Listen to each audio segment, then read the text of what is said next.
Le second livre de Samuel, chapitre 10. Après cela, le roi des fils d'Ammon mourut, et Hanoun, son fils, régna à sa place. David dit, « Je montrerai de la bienveillance à Hanoun, fils de Nachash, comme son père en a montré à mon égard. » Et David envoya ses serviteurs pour le consoler au sujet de son père. Lorsque les serviteurs de David arrivèrent dans le pays des fils d'Ammon, les chefs des fils d'Ammon dirent à Hanoun, leur maître, « Penses-tu que ce soit pour honorer ton père que David t'envoie des consolateurs? N'est-ce pas pour reconnaître et explorer la ville et pour la détruire qu'il envoie ses serviteurs auprès de toi ?» Alors Hanoun saisit les serviteurs de David, leur fit raser la moitié de la barbe, et fit couper leurs habits par le milieu jusqu'au haut des cuisses. Puis il les congédia. David, qui fut informé, envoya des gens à leur rencontre, car ces hommes étaient dans une grande confusion.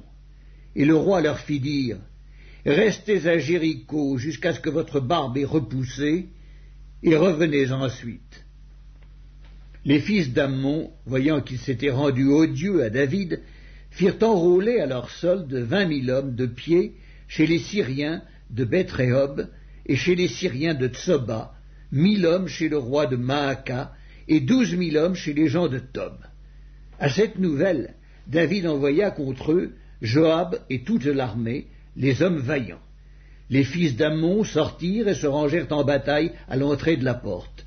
Les Syriens de Tsoba et de Rehob, et les hommes de Tob et de Maaka, étaient à part dans la campagne.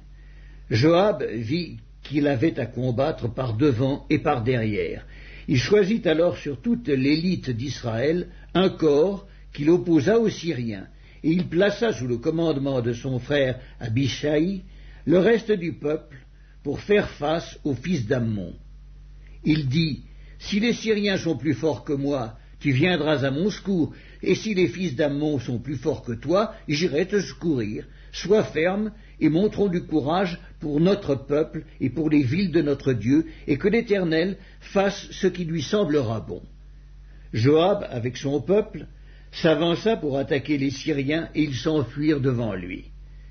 Et quand les fils d'Ammon virent que les Syriens avaient pris la fuite, ils s'enfuirent aussi devant Abiscaï et rentrèrent dans la ville. Joab s'éloigna des fils d'Ammon et revint à Jérusalem. Les Syriens, voyant qu'ils avaient été battus par Israël, réunirent leurs forces.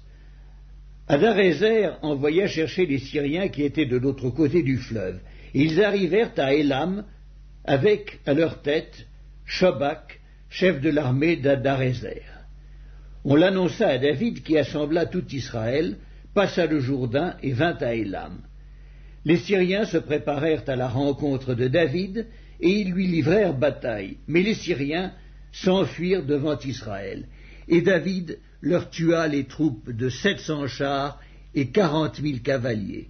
Il frappa aussi le chef de leur armée, Shobak, qui mourut sur place.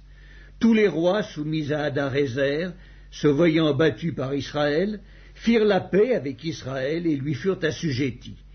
Et les Syriens n'osèrent plus secourir les fils d'Ammon.